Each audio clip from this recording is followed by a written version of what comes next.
Okay. All right. All good. Okay. Perfect. Frank Jacob, welcome to Radiant Creators. Thanks for coming on again. It's always great to have return guests. And while everybody's listening, check out cyberhive.tv. And Frank Jacob has a new webinar out, The Inner Looking Glass. And so that's one of the things we definitely wanted to talk about today. So, how is the new webinar being received? It's been just a little bit over 2 months that the final part was put online, and it's just overwhelmingly positive. All I got to say is I get so many letters and so much email now from people that I really feel, just inspired and boosted by what they're experiencing. So I guess I did my job. Yeah, he definitely did. It's quite the experience to watch. So it is. Is it 3 or 4 parts? I forget. I It's think three it's parts. Yeah, it's 3 three parts. parts. And so the nice thing is each one was released. Well, now they're all out. So if you get the webinar, you don't have to wait. Where the people who got it when it first came out, you're waiting for that next segment. But right now, you can binge watch. It's great. And so one of the things, of course, it's about the pineal gland and basically defending your pineal gland. That's one of the things we were going to talk about today is protecting your pineal gland in the false matrix. So, anyway, even though I want people go get the webinar, but could you give people a little bit of an idea of what it covers? Well, I'd seen that there was a lot of, I've always noticed, let's say, that there's a lot of material out there on YouTube about the pineal gland, and there's a lot of, it's just very general information, and then a lot of it is tied into Kundalini exercises, and always trying to, for me, it seemed, there was nice stuff out there, but what really got me inspired to make this is that I spent Christmas with our friend Dieter Burrs, the biophysicist over here in Germany, and actually we were in Greece, and he had just published a new book, and it was called Pineal Gland Classified. So I'm like, classified? That's like a little different of an angle. Why is it called Pineal Gland Classified? And so what you find out, and what his answer was in a short sentence or two, is essentially that the information about the pineal gland and what it does in the human body was very early on taken over and classified, in the sense that the scientists who were researching it made discoveries that were nothing short of sensational, and made it clear that this is a kind of like if we could call our bodies like biohardware, this is that piece of biohardware which has the ability for us to tie into multiple, like, other dimensions outside of space and time, and tied to a lot of the psi abilities that many gifted people on the planet have. So I guess they felt like putting a lid on it, because if too many people got aware of this amazing ability that we all had, then the control grid the matrix would begin to crumble, as you so aptly called it. Yeah. So that was like, we began a dialogue, and he was like, eventually, why don't you do, because I was thinking about, what am I going to follow up A Tale of Two Timelines with, right? My first webinar, and this one just seemed, after he brought that element into it, it just seemed to make sense that what you find out was, where the Tale of Two Timelines was all about the external looking glass device, which tapped into other dimensions and projected timelines, time streams for those who were observing it. This is kind of like what we have in our heads, is kind of like the inner looking glass, and this is where the name came from. Actually, my partner Tanya Maidenford, who's been working with me on these films and some of these more fringe science elements and presentations, she was like, it's the inner looking glass. So that's how that was born, and that's kind of what the basis for it was, I guess, because the looking glass material always said to us that or not the material, but the people that were the protagonists in that material, we're talking about how the looking glass was built on something based on the Sumerian cylinder seals, and the J rods that we're talking to one of the protagonists called Dan Burish were describing it in terms of that it was inspired by the pineal gland. And I found some more material on that, which sort of triggered that whole thing. So the webinar kind of breaks down more of that story of, like, it expands on that aspect that was missing from the Tale of Two Timelines in terms of what is this technology? How does this technology work? How is there evidence of it on the Sumerian cylinder seals? And all of that is answered. And then, of course, there's the other stuff that you can find that you need to know about the pineal gland. Like, what is it even? Most people just hear that word, and why is it even called the pineal gland and things like that? What does it do? What does science say about it? We have to cover those things as well, of course. But the more interesting story is everything that isn't talked about in the mainstream and that you don't hear much about on a lot of the YouTube videos and things out there. So again, I took a very strict approach in terms of wanting it to be as scientifically based as possible and as little, like what people could accuse me of being woo-woo as possible. And there I also had the honor through Tanya of pulling in another expert on this kind of material, which broached more of the cultural scientific aspect, and that was Dr. J.J. Hertog, who's the author of Keys of Enoch. So that's another amazing personality. So I ended up making the decision to sort of probe the minds of both Dieter and J.J. Hertog, and that soon became clearly evident that this was the foundation for the whole webinar. And then I essentially built on what they were saying and provided, a lot of more information and supplementary information, and went into territory that probably neither of those gentlemen would go anyway, because that's sort of my specialty, sort of pushing buttons and going into strange fringe areas. Yeah. Yeah. And the classified book, I think that's only in German. Right. Exactly. Yeah. Unfortunately, they're working on the translation. Oh, great. Yeah. So, I mean, I keep bugging them. I'm saying, like, hey, people are coming out asking me, hey, where's the English book? And I talk about it, and I give links to the German, but they're Yeah. like, yeah, we're working on it. So they are working on it, and it'll be out eventually. Yeah, I kind of figured. So I'm glad it's going to be out. And one thing that, of course, is very obvious is you went from documentaries, which are quite elaborate, great, well produced, to webinars.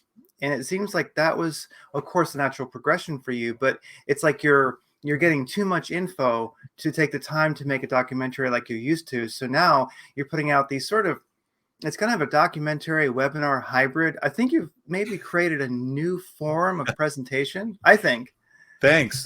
Well, I guess it is, because I don't know a lot of webinar. The funny thing is, Craig, I've produced a lot of webinars for Mm, others, like scientists, people like even Greg Braden and Dispenza and others, and Dieter, of course. And I see the material, I see the way they do it, and I'm like, okay, well, that's easy, right? But for me, it's like, wow, there's so much more potential here for adding elements into it, and because I'm a filmmaker, and because I have I have those skills, I have those assets, those mental assets, to be able to work software and production tools that none of those gentlemen or people have, which you need to use it. Well, you just can't say, okay, well, I'm just going to do what everybody else does.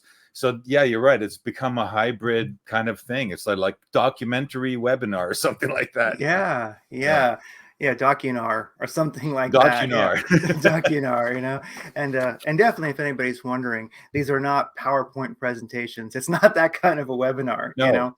No, not at all. And I love the term that you use, surfing fractal timelines. I like that, surfing fractal timelines, which is the case. So, and one thing about the pineal gland, it does seem that it seems like things hit the collective all at once, or within sort of a certain time window, a fractal timeline, you could say. Because one of the things that I've noticed is that the pineal gland is really becoming mainstream, and I'm seeing it actually since watching your webinar. Of course, Dr. Joe Dispenza, he's mentioned it in books, and he has some meditations on on the pineal gland, which are interesting. But also, even at my HIT class, my high intensity training class, uh, now we're doing something called box breathing, like deep diaphragm breathing. And the person who teaches that actually talked about the pineal gland, and this was just out of the blue. And so this is really alive in, I guess we might call it like the magnetosphere, where all of our consciousness kind of combines. So we can talk about that in a bit. But does it seem like you're seeing it everywhere now? Because I kind of, I'm seeing the pineal gland now everywhere. I'm seeing a consciousness raising about it. Yeah, I have to say that you're right. After I finished them and put them online, literally it seemed like there was an explosion. So I probably, altered the universe. When I Yes, did it. we do. But I mean, I think that that really does work that way. I don't want to, like, give myself undue credit here. But, one of the things that I got into in the webinar is, that is really that's not necessarily related to just the pineal gland, but has to do more with the structure of matter and the way, because you have to try to, how do you explain to people that, that the pineal gland taps into other dimensions, right? That's just kind of like a nebulous thing. Like just telling somebody that is like, okay, great. Like, what am I going to do with that? So I looked into the science behind that. And that was why, like I was, really, like I was saying, drilling into some of my, interview partners, which formed the foundation, like JJ and Dieter. And out of that was born really this deep dive into, well, what is like the structure of matter? Like one of the topics that came up was, that we know the Earth's magnetosphere is changing and it's diminishing. And one of the things that we even talked about in our film Solar Revolution, which was where we first met and got together with Dieter Burrs, we made that film based on his kind of best-selling book he put together, which was tying in how the cosmos is affecting consciousness. And of course, one of the subjects, a chapter of that film, talks about the pineal gland. So this was a chance to go much deeper into how that works. And because, since we made that film, 10 years have transpired. And even though that film, ironically, is almost as fresh as it was the day as we released it, I guess because so few people have put out this kind of material, at least in this documentary filmic way. That was still a classic documentary, by the way, not a webinar. Yeah. It was like, okay, 10 years have gone by and we've talked about some of the things in the film. And now those things that we talked about 10 years ago are becoming very evident. And so the webinar has a way, has a chance to go back and freshen up on some of that. And one of the things that we talked about was how this cosmos is affecting our consciousness. And it has to do with the fact that the magnetosphere is changing and it's getting weaker. And that means what used to protect us from the cosmic radiation and, gamma rays and particles and things that we get, that we normally get shielded by them, by the magnetosphere, now are getting through to us. Well, wouldn't that actually have a harmful effect on our body? That was one of the subjects we got into. And that led to this whole, we talked about valency of electrons and things like that, and like crazy stuff that I'm not a scientist per se, but I'm interested in this kind of stuff. So I drilled down into it, and that's really what led to the understanding of the electron. And the fact that one of the things Dieter was claiming was that when we change our vibration, our frequency, we are no longer going to be affected by those elements of matter, which are part of the cosmos, or part of the version, let's say, of the timeline, or the version of the reality that our old self, our unevolved, our less evolved, let's say, self was affected by, so that we actually change our being by entering into another frequency. That means we also change the things that we're affected by. And so I spent a great deal of time in that webinar really making it simple to understand for people. Why does that mean something, and how does that really work? And what you get out of it, without giving it all away, because I want people to do the webinar because there's so much in it, is that, what you're saying, that all of a sudden the pineal information is everywhere. Well, it's totally consistent with something called the 100th monkey effect, which I talk about. And that 100th monkey effect has a lot to do with the electrons.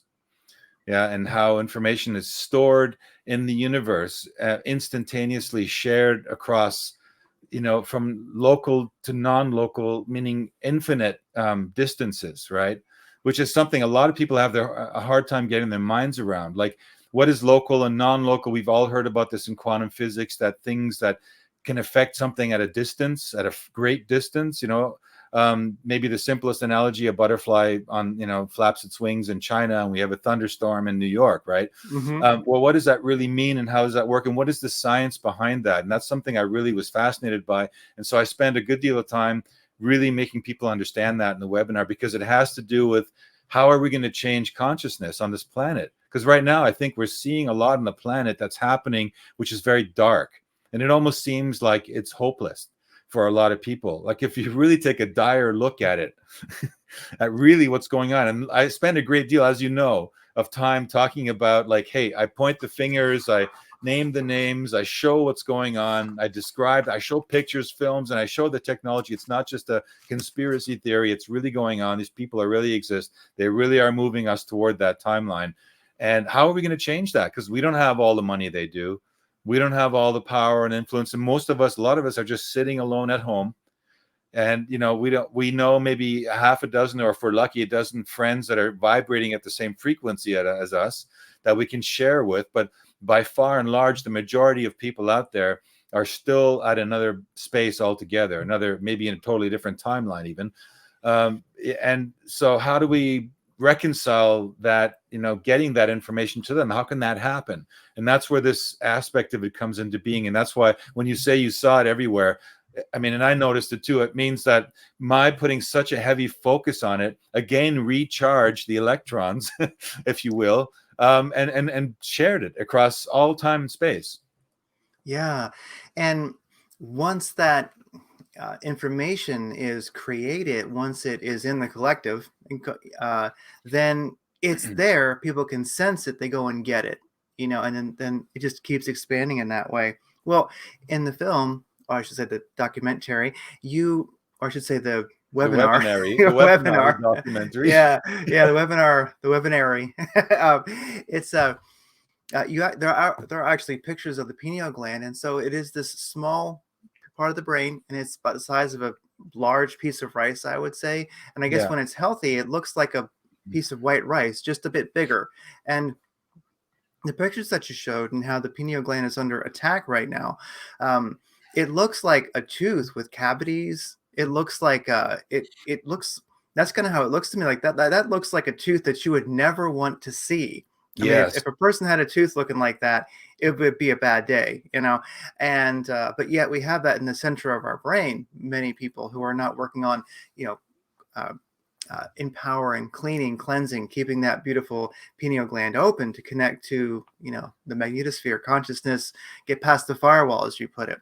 And so it's really shocking when you realize what is in people's brains that they're walking around with. I mean, something that is really darn grisly looking.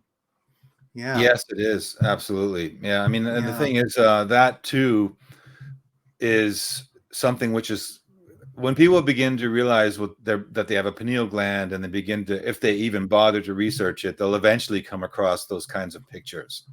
Yeah. And that is that's a very discouraging thing and a very depressing thing.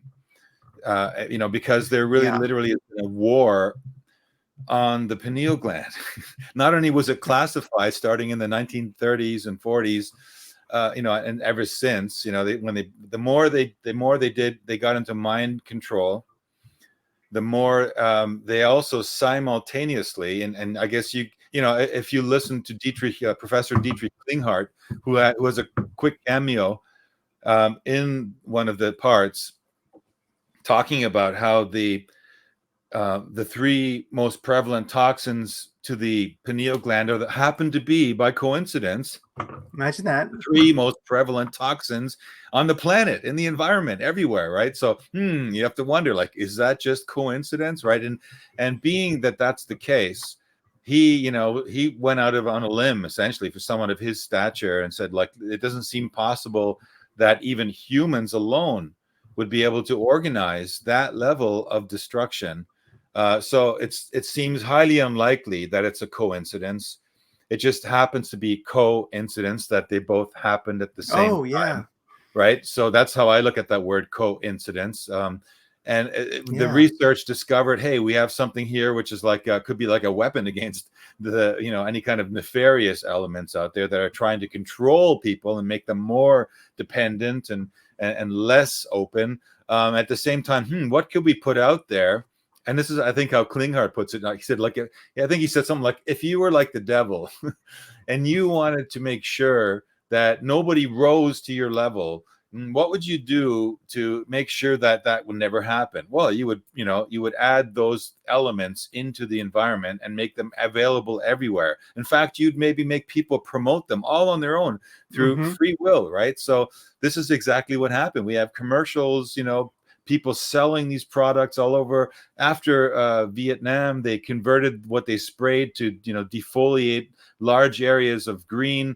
They took that and concentrated it into something which they could sell to the consumer. So it became the most powerful or the most widely spread herbicide around the world.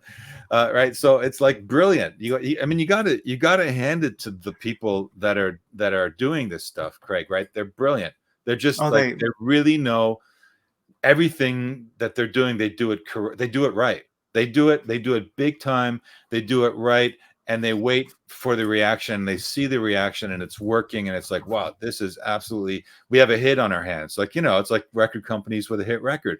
They'll drop it out there. And if they catches on, then they'll press more, and if they'll push it more, and eventually it explodes. Like, this is exactly the way they use. And that's, interestingly enough, also the music industry is very much tied into the satanic element of control as well, right? So wherever you have, and music, if we're on that topic, is another way for you to tap into and connect to the abilities that your pineal gland open up for you.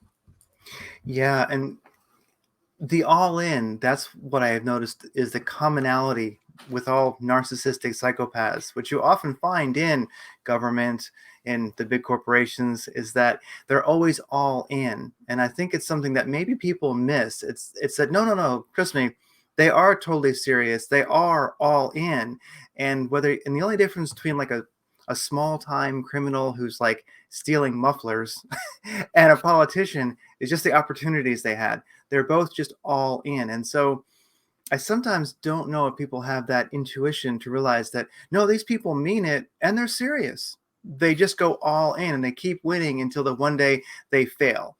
But man, until they fail, until they're stopped, they are all in. So Hey, and even once they fail, they still pick themselves up and come for an encore. And I sometimes the know. encore is even more dangerous than the original, right? So Oh yeah. yeah, no, Vengeance what I think inspires people don't them. understand is, or don't really, because it's really not in our human nature to Hmm. distrust on this level. Human beings, I believe, by nature, are honest, good meaning, loving individuals who just want the best for their family and their extended family, and want to live happy and healthy and be able to pursue whatever they want as freely as possible. And I think this is a global phenomenon. But what they don't understand is that these elite, as we call them, I call them the parasite class. They were early, the people that were in those groups, they eventually were like families that would become political families. We've all heard of them, the Bushes, the Kennedys, etc. Hmm. They essentially realized, hey, like, we have a chance here to rise above, make good money, and reach the upper class, mingle with the royalties, right? Why would we want to, go back down a few to those levels, right? So it's a natural tendency, if you allow yourself to succumb to comforts of materialism rather than developing the power and wealth of spiritualism, to go that direction. So I think that's just all part of nature, that was going to take place. And most people out there who aren't in those classes, because they're good people, they don't think that way. They don't tick that way. And they're not. And when they're not told in the educational system, which is very steered and tightly controlled, when they're not told about certain aspects of the biology which are useful for them to be able to, expand their consciousness, well, then they never do, and most people are bound by their economic limitations, so they're just trying to pay the rent. And and I know this very much myself. I wasn't born with a silver spoon. No one's ever handed me, any huge trust fund for me to fly with, right? I had to, work my way through it, and just, I'm amazed at how long I was able to stay clear of the system in my life, through, I guess, the arts was, great. But most people don't have that opportunity. They're stuck in a grind. They don't think about these things. No one teaches them about them, and they don't believe that they're creator beings, that they're very powerful creator beings. And so their form of creativity is executed on more of an autonomic, automaton kind of way, like a software program that's in a constant loop, repeating Mm-hmm. the same cycle over and over again, rather than realizing, wow, it's a miracle that I'm even able to execute that form of creativity, manifesting the people, the jobs, and the circumstances, and the TV shows, and everything out there in the world, and be part of it and resonate with it. But they don't come across the idea that, but I could be so much greater. I could create on such a more higher level, and more of a more spiritual level. So this is part of how that all works.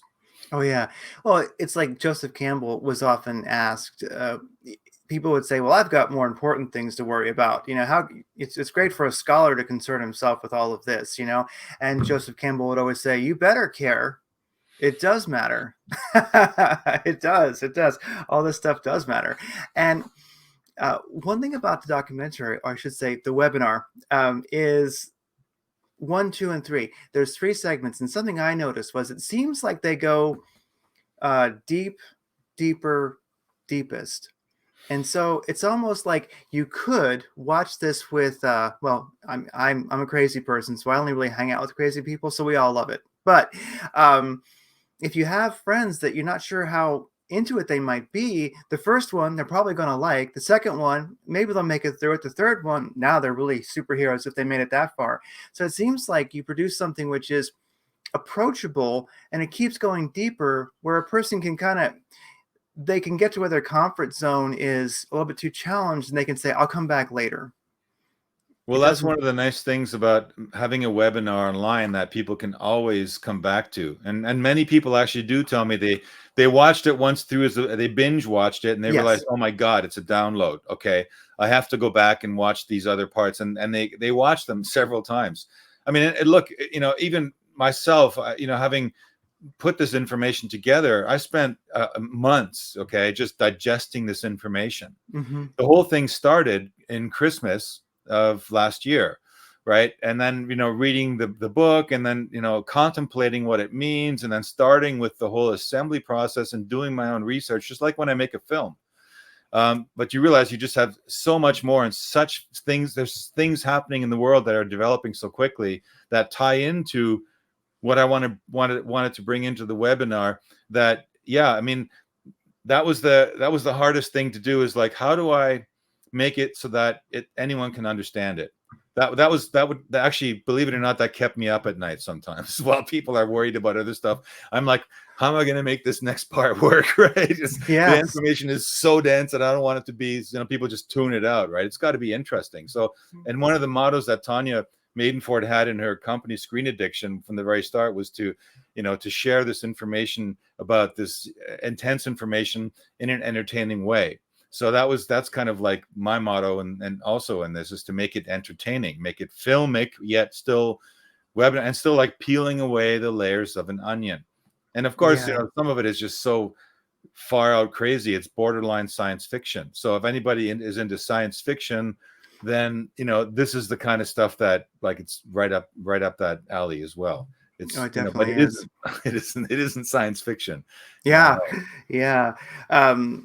Let's see. Oh, yeah. And one thing about the many different ways we're being attacked, I've always kind of thought where that over in Vietnam, that herbicide, and now, wouldn't it be so nice if it just get people to spray it on their lawns? Wouldn't that be great? So the way they think, once you realize that people do think that way, I think it gives you a lot of power, because you realize, I think one of the first things people say as they're trying to wake up is, "Oh, they wouldn't do that."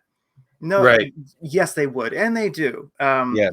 And then also people need to think about, have your natural intuition, your pineal turned on, because realize you have a lot to do with a plant. Like, you're not much different. If it kills plants in your yard, well, connect the dots, man. It's not it's not good for you either. And so where do you see light shining through right now? I feel like I'm laying in a forest looking up and I see the light coming through the branches. And I see, even though we're in an extreme time right now, I really am seeing a tremendous amount of light. And one of the things that I see is, just as an example, and I wonder if there's things you might see as well, I see that false flag has become normie language.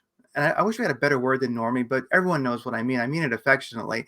But now, I mean, you hear on mainstream media, oh, the false Yes, flag. I mean, when they say, well, you know what?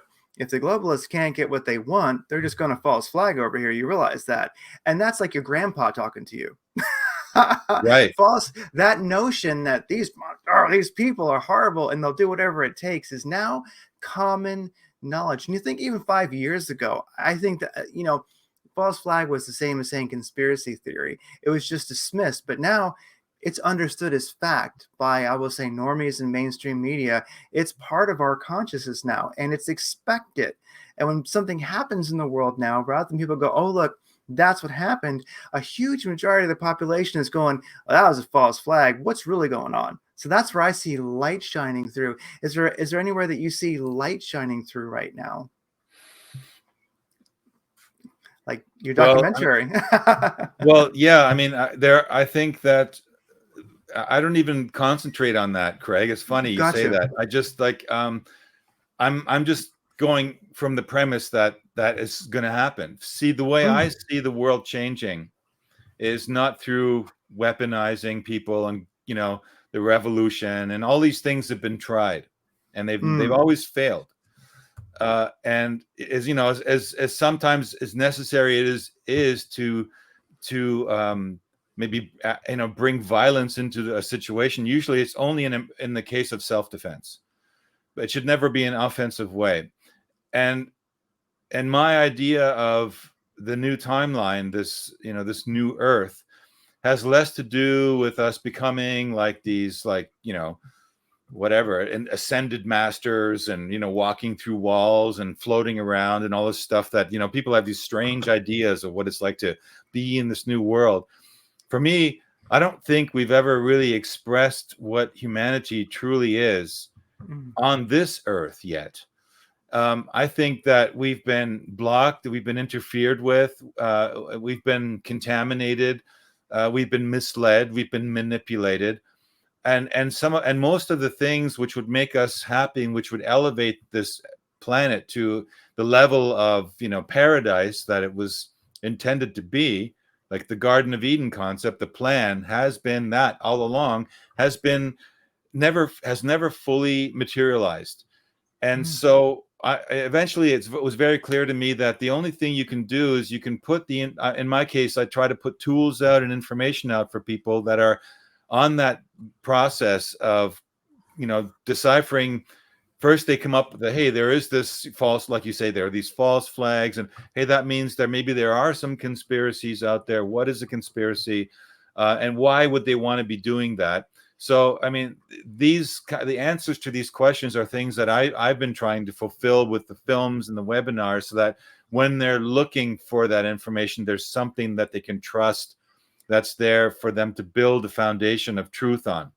Because it's all about getting to the truth of the matter and not further manipulation. Because a lot of the even new age scene, unfortunately, a lot of the scenes in the spiritual community they've been hijacked as well, and they've been manipulated as well.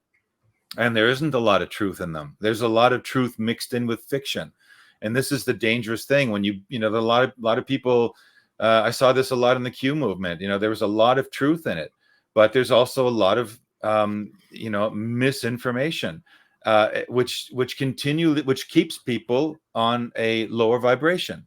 So if you think that when you're trying to create this new timeline, the timeline has to do with frequency. I've been saying that from the very start, that it has to do with this quality of frequency, this higher consciousness. And the idea is not to physically confront the other side, but to build the timeline so well, using the vibrations and frequencies of higher thought and higher information, and better science and better forms of communication and tapping into our extrasensory abilities, that we'll eventually just crowd them out, or we'll begin seeing headlines that describe that certain, cabals have been broken apart and certain people fall on their faces. The WF goes bankrupt, or Klaus Schwab finally gets caught with his pants down in a public picture that makes it everywhere. I mean, these kinds of things are going to start to happen. They have to start to happen, because that's going to be the reflection that your timeline, the new timeline, is actually taking root and actually crowding out, like a garden like a plant in a garden. The plant that gets the attention, the sunlight, the fertilizer, the natural fertilizer, is going to start to crowd out the weeds. And there's going to be, like, I think you mentioned that that documentary that's out there now, something about the code. Mm. It'll come to me, but Yeah. there's a scene in that with how you take copper and like electro horticulture, like where you take copper and you root it in your garden, and the copper taps into vibrational elements and the environment and the atmosphere, and pulls it into the garden. And it's a very profound scene where you see that one side of the garden doesn't have any like pesticide. It just has this wiring stuff, this electro aspect, this electro field, and it's bug free. And the other side, like not 50 feet away, there's bugs everywhere. And they're Mm-hmm. not coming to that garden, even though the plant's a few feet away, because it all bases itself on frequency. And these bugs, they can see and they feel those frequencies that are not in our sensory perception. It's in theirs. And so they will only come to a garden and start eating the plants if they see that the vibration and the frequency of those plants aren't healthy. They aren't normal. And Mm. whereas a healthy Mm. plant will have that vibration. And you could look at that on our level as well. When humans begin to clean up themselves and they increase their frequency and vibration, and the numbers of their friends and their circles grow, they begin to change everything that affects them around them as well. And so this is the way I see the light at the end of the tunnel, so to speak. I'm just basically assuming that I just know that this other aspect, it has a deadline, and I think they feel it too, Mm. where there's going to be a threshold. There's going to be a point where we cross a point of no return. You could say one of them, and every one of us has to decide which one of those frequencies, which timeline we want to be habitating. And it's interesting because the last time I was online with some shows, I think it started with Dieter Burrs. We did one in German. Then I think a couple of days later, I was talking to John Nolan. I showed this Fibonacci spiral versus the crystal spiral, Yes. and how that crosses on a specific date. In fact, it was last week, Yes, it was. November 8th and 9th, right? Mm-hmm. And man, did I get like a hailstorm of, how could you say that's going to happen, blah, blah, blah. And that's all garbage. And maybe it is, but my point was never, this is the gospel. My point was, look, I'm in the flow. 3 people that I respect. I had seen this video talking about it over a year and a half earlier. And I thought, okay, another confirmation, timelines running parallel, could, one day connect. And then all of a sudden, like, hey, they're connecting. 3 people sent it to me, and it just happened to be the week before they connect when I watched the video again. So I thought, isn't this an interesting coincidence? And Yes. I put it out there, not to say that, hey, the world's going to end on the 8th and 9th of November, but maybe if there is something to this idea that there's a matrix that's been imposed, a simulated version of the real universe that's been hacked into our system, then why not entertain the idea that there's another formula, if you want to look at it mathematically, which is very similar to and even crosses over and overlaps with this other one, but at some point they're going to deviate. And when they deviate, that's when things are going to start to get interesting. And this is the kind of stuff that we know when you begin to focus on these extrasensory abilities that you have, and that's where the pineal gland plays such an important part. You don't have to rely on any scientists. You don't have to rely on mathematicians. You can look at it and you can feel into it, into another level, another dimension, and you can say, does this feel right? Is this true? And you will get those answers, because the truth of that information, and this goes back to what we started the conversation with, has been put into the electrons. That realization has been made. And as soon as a realization has been made, it's there for all time. And it'll always be there. For all those, it's like leaving breadcrumbs in the trail of evolution. Just like our DNA has, is made up of 3 billion years of, of the information our forefathers and their forefathers and their forefathers have been experiences. Does that mean you can remember each one of their lives? No, not necessarily. But what they've accumulated together, they've deposited it into that field, which is the connection between hyperspace, the other dimension, and this reality, and 3D reality, like physical material reality, is the electron. And so that's where it resides. And so every one of us can tune into that information, and every one of us can read it as true or not. Or we can look at it and go, feels, well, I'm not sure. I need to probably have more confirmation. And then you ask the universe, look, I need the information, I need the confirmation, and deliver it, right? So the universe wants you to evolve. It wants to, because it's evolving through you and me. And so it will provide happily that information for you. I mean, there might be some, the period of time between your contaminated self and your more clear self means that there will be stages you go through where some of the information you get still isn't totally real, totally right. And I know this. I know this from personal experience. I've taken a deep dive into history, and what I thought was true in history, even though I was already very progressive in my early teens, mid to early 20s, I knew a lot. I still was wrong about certain things. And now, like, many years later, I'm like, okay, I've reached another level. And now I see that information was true for that level of consciousness, but it isn't ultimately true. And we're talking about, we want to have ultimate truth and ultimate transparency. And that ultimate transparency doesn't mean that that way was right and the other way was wrong. It means that the truth of the matter is this took place. And that side chose to see it for this reason. And the side seeking the truth was there to anchor in the frequency for truth, so that one day those who reach that point would be able to have the truth, because the truth is what we deserve. That puts a lot in perspective. And the Fibonacci versus crystal spiral, it's a great image. And it made me think about, that was an incredible synchronicity that you happened to be on the day that actually was supposedly coming to fruition. But it made me think, I thought of in the, because there it is in the Electroverse, was Guy Fawkes. And I was thinking, oh yeah, remember the 5th of November. I'm like, close enough. The 7th will do. I'm like, he's back, we can't forget, and that the thing is, with what you're mentioning with the intuition and knowing and asking and feeling, that's one of my favorite books, is just called Feeling is the Secret. And that really does reside in the mechanics of existence in the pineal gland. That is our connection, like our antenna, and the better shape that's in, which your documentary goes into how to enliven that and empower that. You even mentioned the American Indians. That was the point of the feather, to actually extend that antenna. And that got me. I had to like walk around for a while and just think about that, because right. I mean, they knew. That's amazing. They knew. Right. Look, I mean, when you think about it, right, you have to ask yourself, how did these ancient civilizations, where we find these massive rocks, right, in the middle of some field, right, in England or something, like, or wherever they appear, right, they're these boulders that weigh like 600 tons or whatever. There is no way a primitive society could ever have first of all moved them, because there's no comparable other rocks in the area for miles and miles, right?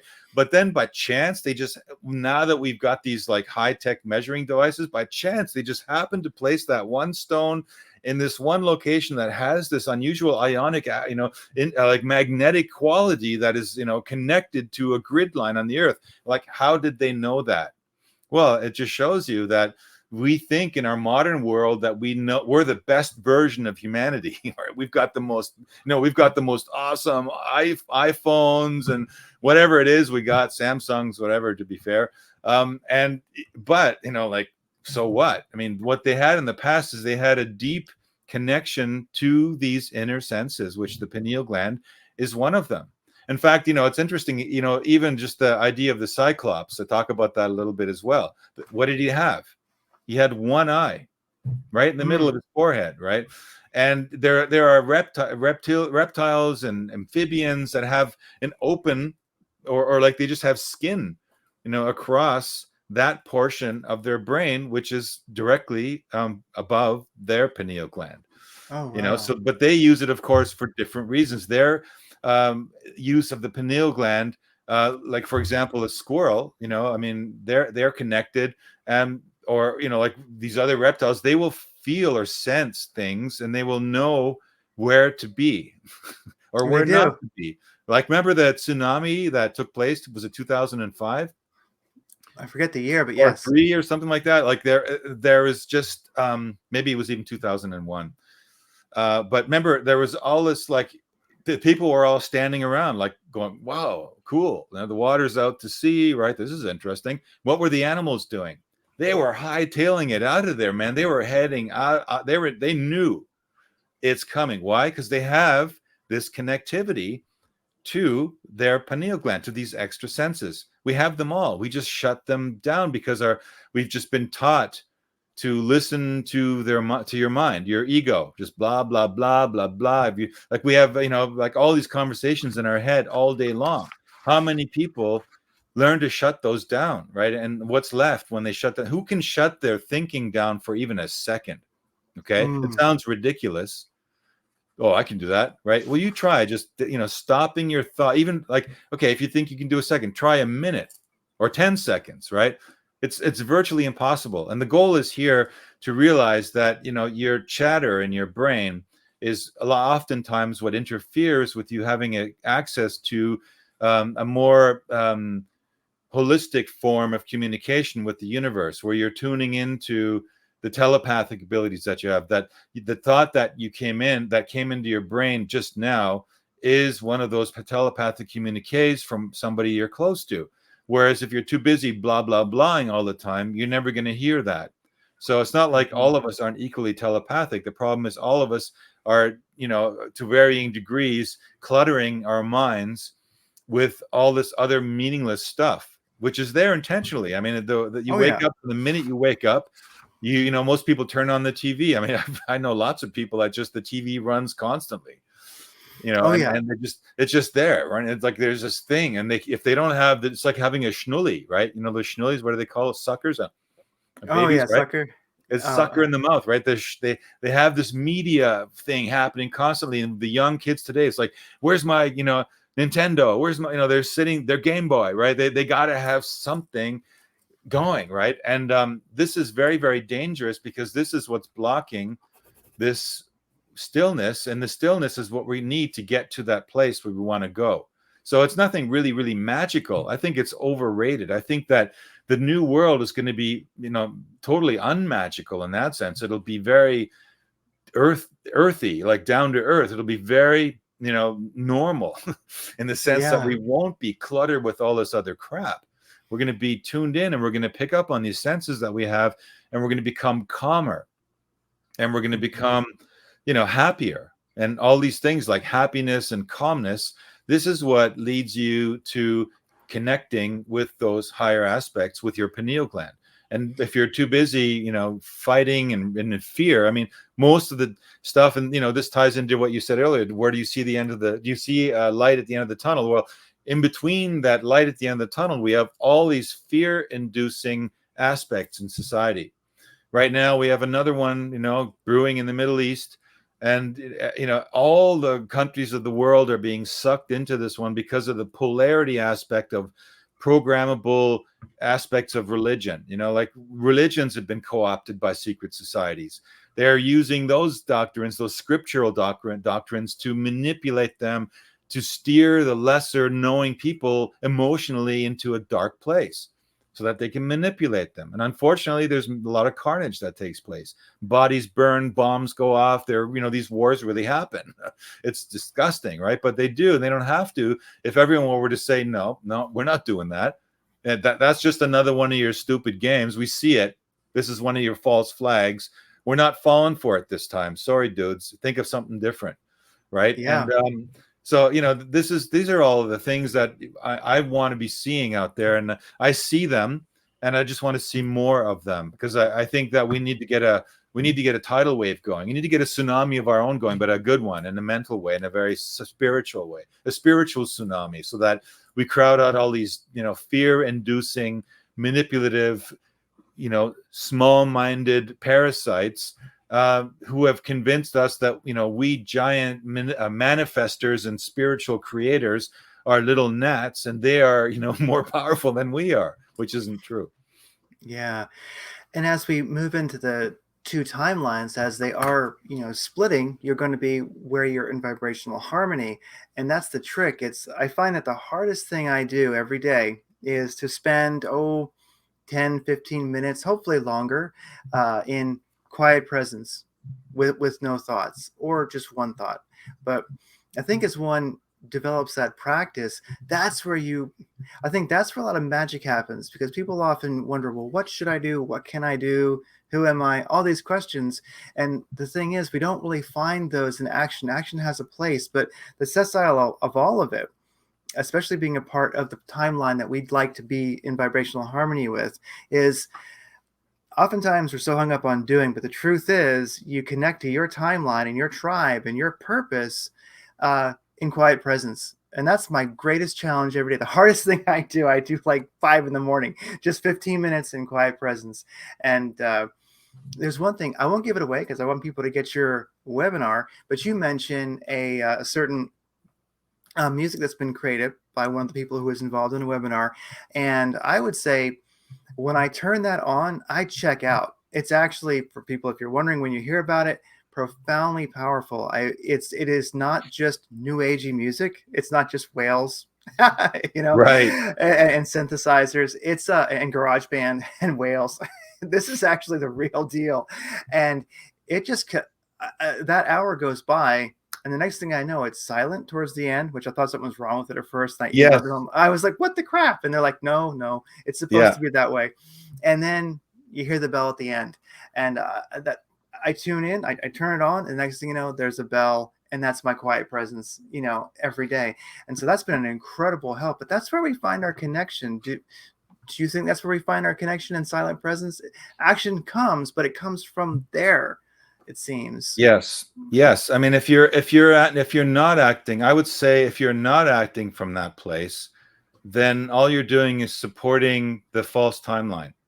Yes. We've been down this timeline. We all know it already. And those who are still obsessed with it, what is it all about now? Just getting a bigger television, the newest series coming out. Like, what does Netflix have to offer this year? Is this what it's all about, or is there something else? And that something else is what I think a lot of people, at least, you can say for sure, the people in the who are waking up, and the ones who are truly waking up, the truly spiritual people out there, most of them have been at this for decades, and they've reached a point where it's at some point you can only do so much breathing and so many visualizations and so many exercises.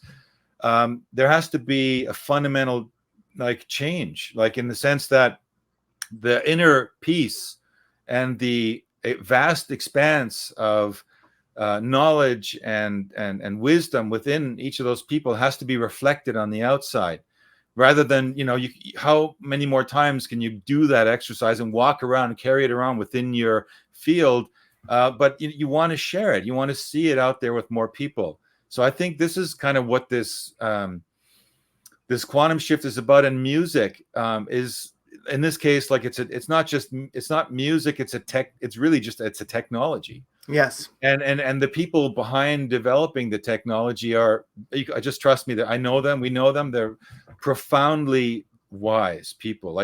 Really, one of the inventors is just so. I remember the first time that I ever met him, he was giving an interview. We filmed this for a series that we were producing, and his specialty was talking about Ho'oponopono meditation, right? This, I forgive you, and I'm sorry, right? And the way he conveyed it was so profound that I realized, okay, this guy is tuned in, dialed in. And when you realize that the technology is dialed in as well, that there's really much more to sound than we know. And I think people that have tuned into music for healing and to go into greater spaces, meditative space. They know this. And, the famous Emoto pictures of water molecules Yes. that were subjected to musics that were frozen and then photographed is a pretty profound example of how that frequency affects the matrix, the material world around us. And so, yeah, this is amazing technology. It's unique. I'm a musician. For me, having been in music all of my life, I'm very hard to convince. A lot of Hmm. times when people say, yeah, here's some, meditative music, after 5 minutes, I'm not only not meditative, I'm irritated because it's, these simple chord progressions and this like fluff going on. I can't take it. And this stuff is like, it's beyond that. It's like, you cannot define it in that sense. You cannot get caught up in the way of categorizing and putting it in a box. You're sort of at the mercy of what it's doing to you physically. In my case, I actually had kind of a hallucinogenic kind of experience. It was like after Oh. 10 or 15 minutes, I'm like, whoa, did I just take something? Like, it reminded me of, having experimented earlier in my life with some of those things. It put me in that state. I'm like, holy cow, this is okay. They're onto something this time. This is definitely different. And the other thing that is important for people to know that has to do with the pineal gland relative to, in this particular case, this music technology, it has to do with the hippocampus, because the hippocampus is a part of your brain that works in tandem with the pineal gland. One aspect is tying into these hyperdimensions, this hyperspace, the pineal gland, that is designed the way it's built on a sacred geometric grid. That means it's able to tune into higher structure, higher forms of energy, and actually manifest them in your body. But that's just one aspect of it. You have another part of your brain, which is the hippocampus, which is designed to create pictures and memories. And this is critical. Without the hippocampus, you would not be able to develop any empathy. You would not be able to evolve spiritually at all, because the hippocampus has this ability to take what you learn on every single day. And it does this by growing something called index neurons every single day. And these index neurons are there to gather the new information. Think of it as RAM, on a computer. And it fills, the RAM is filled. And at the end of the day, it gets put onto the hard drive, which is the cerebral cortex, all that other gray matter in your brain.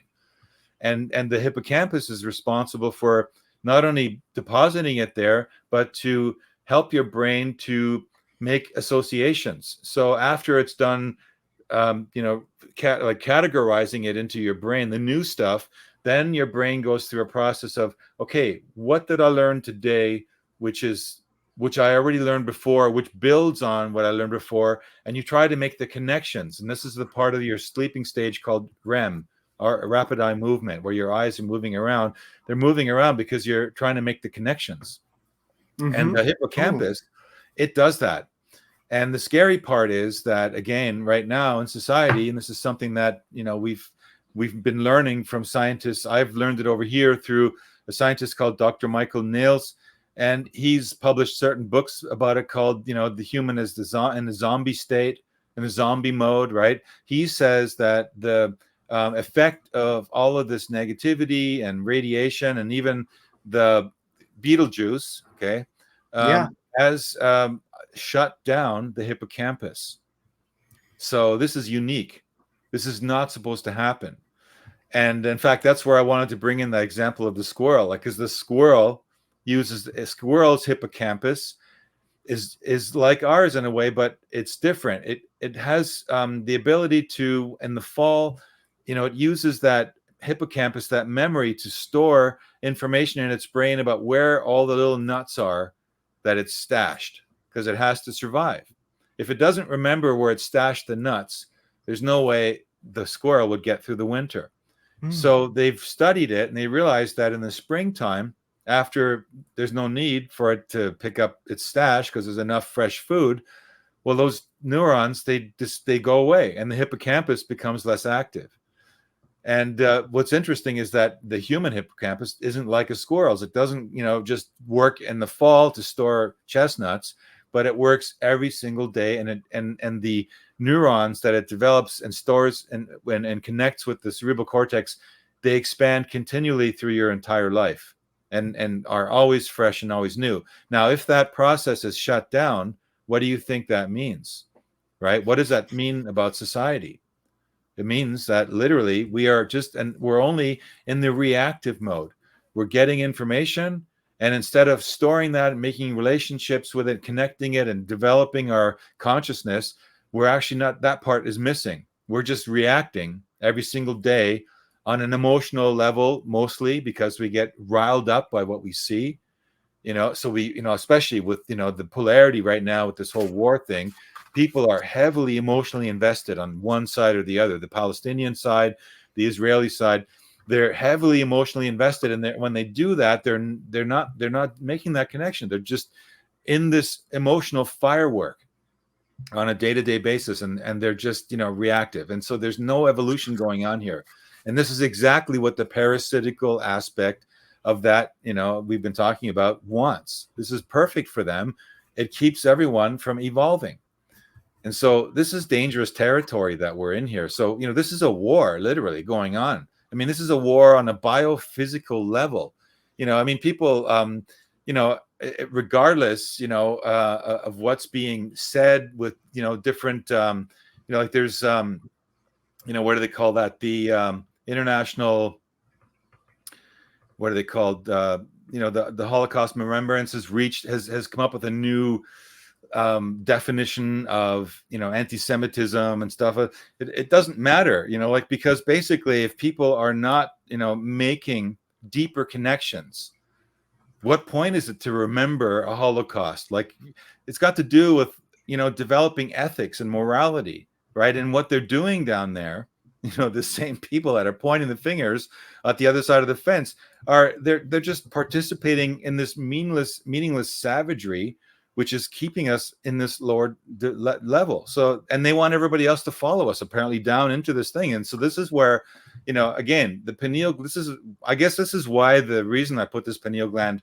webinar together is because I think people need to begin focusing on it, because alone just the element of focusing on it will begin to change you and will begin to activate a pineal gland, which is more or less like an atrophied muscle. Like when imagine you've gone to a hospital and you've broken a leg. What happens if your leg's in a cast for 3 months, right?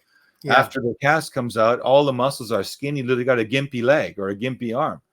And we have a gimpy pineal gland. Doesn't mean it isn't working. It doesn't mean those muscles won't come back. But if you don't begin to focus on them, you won't activate your pineal gland. And alone the idea of focusing on it and that you're this spiritual creative being will change the chemistry in your body and will change the electrical charge and will begin to shake off that deposited stuff that we talked about. Those toxins they can't compare to the frequency that you can generate through electromagnetism in your body, because that's more powerful than anything. The vibration of our body and the frequency of our body supersedes material matter. It's first comes the electromagnetic field, then comes the matter. So we have to reach that state, right? So sensing your pineal gland is kind of one of the first things you need to do. And of course you need to change your diet. You look at your diet. Everyone I think that's on a spiritual path has done that. They've cleaned up their diet. A lot of people go vegetarian. Maybe this isn't a permanent thing, or maybe it's not necessary, but even the fact that you go into balance with what you're eating. Yes. And when you think about what you're eating, this is already a major shift in the way you're responding to the environment and the way you're rooting yourself in matter, right? So that's an important thing. But also, and avoiding certain things and becoming aware of chemicals like fluorides and things like that are out there that you maybe don't want to be doing them. Maybe have a discussion with your dentist about, why do you want to put fluoride in my teeth, right? Have you seen this study? Like, how about giving me a comment on this study? Take the paper with you if you need to, right? Wake up your dentist, right? Yes. And then there's like the whole process of cleansing your body, maybe fasting or doing things that you can get, like drink more water and things like that. But also that's just the physical stuff. You can also realize that your life has been contaminated with toxic relationships. You could have people in your life that are parasites, that are just there to keep you in the chit chat, of your brain. These are things that, if we're talking about what can you do to enhance the pineal gland, these are some of the things you can do they're not psychic, they're not spiritual, they're just down to earth practical things you can begin to do through simple mindfulness. Oh yeah, and in your webinar, something that comes with it is a document of a lot of practices, a lot of recommendations for here's how you can help your pineal gland out. So because I know that people as they're watching it are probably going to want to fire up that PDF and start looking. Okay, Right. and a lot of it's mentioned in the documentary, and yeah, as we turn up our energy. And that energy is coming through us, and the pineal gland is being cleansed. It does seem like it also something I've experienced is it begins to remove, you begin to shake up and remove old imprints in your hippocampus because we have traumatic experiences that have been printed in it, almost like cave paintings. And as we turn up, the energy gets higher, you start to wonder, why am I, reliving being chased by a lion? That's not even this lifetime. There's no lions around, and oh, that was a while ago. And so it's quite an Right. experience as things start to open up. You go, whoa. So that definitely happens. And if our hippocampuses are not, you mentioned the hippocampus, if we're not getting the new index neurons, it is just living the past over and over again. But also, I feel like it creates the situation where with that broken hippocampus, people are living the doctrine of simplicity because you really can't process. So when you're given ridiculously simplistic narratives like Israel or Palestine, you buy into it Ukraine because or Putin, right? Yeah. yeah, you really can't think. You go, yeah, there you lose that processing that you should be doing in your REM sleep, where you connect to the supercomputer and all knowledge is there for you, and you just work it out and you see the truth, and no one fools you about anything. But that's broken, and that's why people definitely need to watch your webinar. Well, I could keep going forever, and I'd love to ask you more stuff, but you know what? Our shows do best when they're right about an hour, so I just about hit an hour. And this is super powerful, and I'm going to process this, and I will get it out there. And any final closing thoughts, go to CyberHive TV and get Frank Jacobs' webinar. Yeah, thanks, Craig. Thanks for all you're doing, and I really appreciate it and having me on and everything, talking about this, because the more we talk about this, the more people become aware of it, the more we're going to affect this change. Because I really am convinced that it's going to be a change that is happening on a spiritual, mental level, and not one that's going to happen on a physical, violent, revolutionary level. The revolution that has to happen each individually on our own. We have to see the logic in what we're investing our attention in, because your reality is created by where your attention goes, right? So if your Yes. attention's dragged into these lower frequency events, then that's how your reality will begin to spin out. And that's what it means by going into resonance with a certain aspect of a timeline.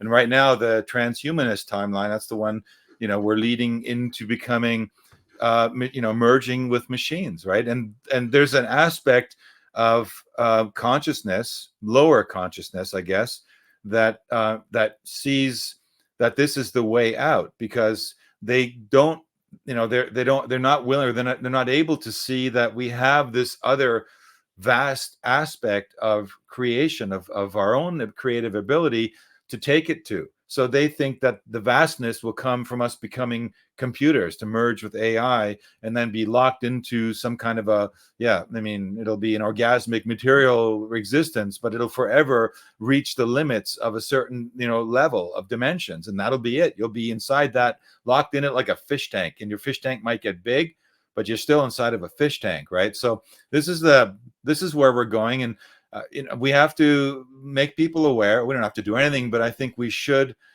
put our focus on, getting in tune with who we really are, drawing that line internally, making the revolution happens in every one of us by our decisions and by our attention and by our focus. And when we change that, we actually change our frequency, and we can affect those around us without even knowing about it. We can affect people around us just by the way we are, with our stillness and with our energy. And the more of us that do this, the more chances we are going to have of crowding out this nefarious dark side, which is really only there as a test for us, I believe. I think it's been there. AI has been there. We didn't have time to go into that whole deep dark AI story, but AI seems to have been here really from the start, and so more and more information is coming to light that this whole AI concept has nothing to do with man developing machines, computer chips powerful enough that one day they can speak to us, but that this AI element has been side by side with the creative organic element from the very beginning, and it's there to push. We're there to both sides are pushing each other to higher levels, or in the case of the machines, they're pushing us to try and adopt, making it sexy and interesting and enticing us, luring us into their reality to siphon our energy from us. But at the same time, they're making us stronger, because we realize, wow, okay, we realize what's at stake. Once you realize what's at stake, if you really care about the human genome and the survival of the biological human and the fulfillment of the original plan, and the expansion into the full potential of us and our full capacities, then you have to make that revolutionary stand within yourself. And if that happens, there's nothing that can change that. There's no way the other side can coerce you into doing anything you don't want to do. We have to consent for the other side to win. And the only thing that makes the bad guys win is when good people do nothing. So the good people just need to get active, need to get conscious, need to say no, need to become internal revolutionaries, and it's going to happen. And I think I just got a hint of what the next webinar is going to be about: AI versus organic timeline. Because it's there. Possibly. I think you're the second person to say that now, so maybe this is where it's heading. Yeah. Well, Frank Jacob, thanks for being on. Check out CyberHive TV. Get the new documentary. You'll be glad you did. Do the meditation, and we will see you in the magnetosphere. Take care.